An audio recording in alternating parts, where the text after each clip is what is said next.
Abbaan tokko qomoosin isaaniin daawwachiisu faranjii sana fuudhee dhaqe.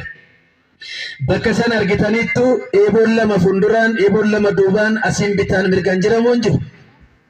Argitaniittu mee warra argitan harka baasaa, mee warra argitan dhaqxanii. Warra argitan. Warri kun Shawaa Kaabaa jiraata moo hin jiraatu? Hin dhaqne?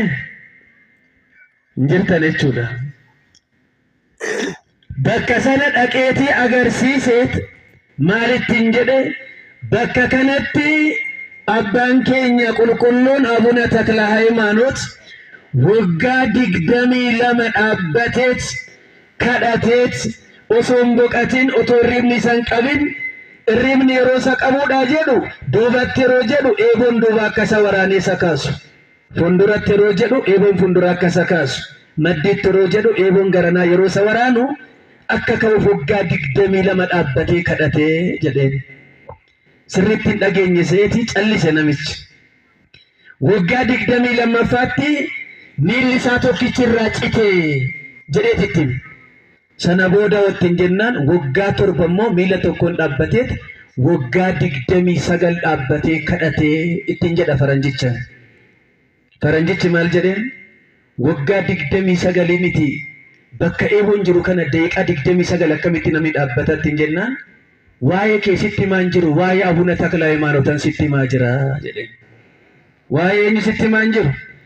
Waa'ee keen sitti haasa'a miti kaneen sitti haasa'u waa'ee qulqullichaa waa'ee abbaa Abuna Takla Hayimaanootan jedhee waggaan 29 kan kee miti kaneen sitti haasa'u seenichi jedhe.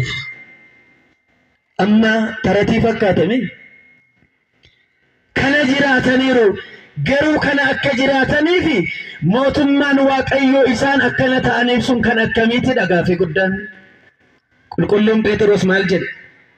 ጻድቃን በመከራ በዚህ ሁሉ መከራ የሚገቡባት ከሆነ መንግሥተ ሰማያት እኛ ኃጢአተኞቹ ወዴት ነው የምንገለጠው ያኔ አለ።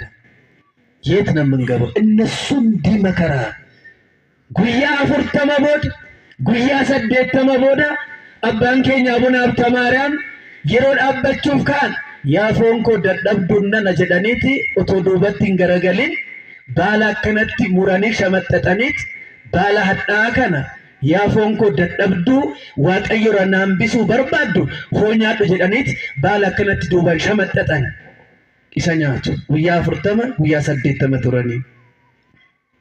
Maaliif? Mootummaa Waaqayyoo galuudhaaf.